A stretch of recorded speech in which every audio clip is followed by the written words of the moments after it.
অন্তত একবার করে হলেও আমরা আমাদের চেনা পরিবেশে অস্বস্তি বোধ করেছি, কিন্তু কারোর কারোর কাছে বাকিদের থেকে আলাদা থাকাটা একটা চিরন্তন সমস্যা।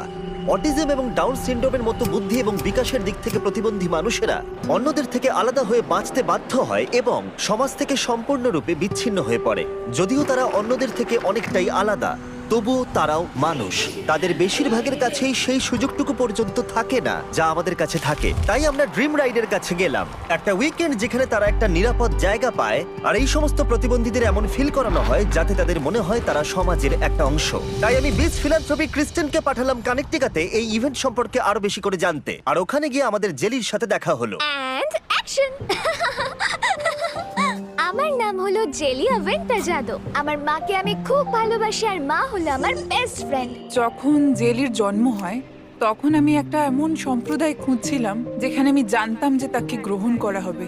আমি সত্যি তাদের কাছে খুব কৃতজ্ঞ এই ধরনের সম্প্রদায়ের কিছু মানুষের কাছে যারা খুবই যত্নশীল এবং তাদের নিজস্ব সময়সূচি থেকে সময় বার করে এই ধরনের কিছু কাজ করছেন। এটা যে কাউকে আবেগপ্রবণ করে তুলবে।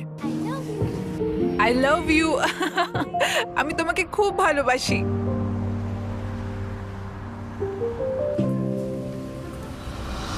এই 3 দিনের ইভেন্টে সকলের এনজয় করার জন্য অনেক আকর্ষণীয় ইভেন্ট রয়েছে, যেমন লাইভ মিউজিক এবং বিভিন্ন ধরনের কার্যকলাপ। যদিও এই সবকিছুই দেখতে অনেকটাই মজাদার, কিন্তু এই উইকেন্ডের মূল আকর্ষণ ছিল অন্য, ড্রিম ক্রুজ। কিন্তু এইসব নিয়ে আলোচনা করবার আগে আমরা জেনে নিই এসব কি করে শুরু হয়েছিল। ইনি মাইক, কানেকটিকার একজন স্থানীয় মানুষ, যিনি 2000 সালে ড্রিম রাইড শুরু করেছিলেন। ড্রিম রাইড খুব ছোটভাবে শুরু হয়েছিল প্রায় 24 বছর আগে, আর প্রায় তখন থেকে আমাদের এই সুন্দর যাত্রাটা চলছে। প্রথমে ড্রিম রাইডে অল্প সংখ্যক মানুষ ছিল যারা প্রতিবন্ধী শিশুদেরকে বাইক রাইডে নিয়ে যেত। এই ছোট্ট প্রচেষ্টা ওই সমস্ত শিশুদের মানসিক স্বাস্থ্যের উপরে বড় প্রভাব ফেলতো এবং সময় এগোনোর সাথে সাথে স্বাভাবিকভাবেই মাইক এবং তার ড্রিম রাইড সমর্থন পেতে শুরু করলো, যা তাদের প্রচেষ্টাকে আরো এগিয়ে নিয়ে গেল। এটা একটা উন্মুক্ত পরিবেশ।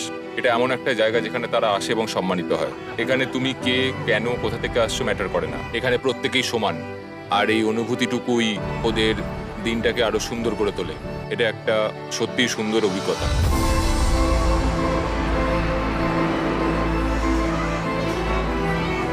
ড্রিম রাইড যে সাপোর্ট পেয়ে এসেছে তা অবিশ্বাস্য এবং অসাধারণ, কিন্তু দুর্ভাগ্যবশত অন্য দেশের মানুষেরা এই প্রচেষ্টার সাক্ষী থাকতে পারেনি। তাই আমরা তাদের জন্য একটা স্পেশাল কিছু করব। আমরা সারা বিশ্ব থেকে কিছু ড্রিম রাইডারদের স্পন্সর করেছি। কিছু ইউরোপ, ফিলিপিন্স থেকে এসেছে এবং আমরা তাদের এখানে আনতে চেয়েছিলাম যাতে তারা এই ড্রিম রাইড ইভেন্টটি উপভোগ করতে পারে।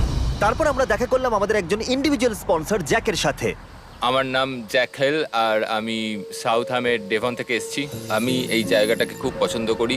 এখানে আমার স্বপ্ন সত্যি হয়। আমরা এক্ষুনি জ্যাকের সাথে দেখা করলাম, আরও সত্যি একজন অসাধারণ মানুষ, মানে খুবই ভালো, আরও খুবই শান্ত মানুষ। সুপার কারে রাইড করা জ্যাকের সব থেকে বড় স্বপ্ন, তাই আমরা ওর এই স্বপ্নটাকে সত্যি করব। আমি ওর সাথে ড্রাইভ করার জন্য খুবই এক্সাইটেড। আমরা ওকে একটা ম্যাকলারেন্সে চাপাবো আর আমরা একসাথে ড্রিম ক্রুজ করব আর ওর সাথে অনেক বেশি সময় কাটাবো। খুব মজা হবে। এবার দুজনের একসাথে ড্রিম ক্রুজে যাবার সময় হয়েছে। এখানে সবার মনটা সাধারণ মানুষের থেকে 10 গুণ বড়।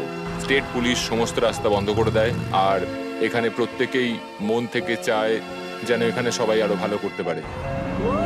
এই আমরা বেরিয়ে পড়লাম।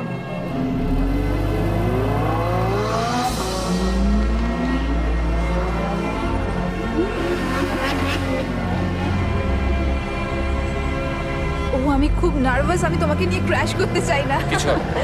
আমরা সবার খুব কাছাকাছি চলে এসেছি। এটা আমার জীবনের সবথেকে সেরা অভিজ্ঞতা। আমার পুরো পরিবার খুব খুশি হবে এটা দেখে। হ্যাঁ নিশ্চয়ই, অবশ্যই ওরা খুশি হবে। ড্রিম ক্রুজের পর রাইডারদের ফেস্টিভ্যালে ফিরিয়ে আনা হয়, যেখানে তারা রেড কার্পেটের ওপর দিয়ে হেঁটে মেন টেন্টে ঢুকবে। তাদের প্রত্যেকের মুখের অভিব্যক্তি বুঝিয়ে দিচ্ছিল যে এই প্রচেষ্টা তাদেরকে কতটা খুশি করতে পেরেছে। এরকম সুন্দর পারিবারিক অনুভূতি এর আগে তারা কখনো পায়নি, এবং উইকেন্ডের অভিজ্ঞতা তাদের জীবনের এমন একটা দিক দেখায় যেখানে সমাজের কারোর কাছ থেকে তারা বঞ্চিত বা অবহেলার শিকার বলে নিজেকে মনে করে না। সত্যি এটা তাদের জন্য এবং তাদের পরিবারের জন্য একটা সুন্দর মুহূর্ত। এই ভিডিওটা দেখার জন্য অনেক ধন্যবাদ। ড্রিম রাইডকে সাপোর্ট করতে ডেসক্রিপশনের লিংকে ক্লিক করো, যাতে ওরা আরো মানুষকে এই ইভেন্টে যোগদান করাতে পারে। এতে অনেক প্রতিবন্ধীর জীবন পরিবর্তন হবে। আর পরের ভিডিওতে দেখা হচ্ছে।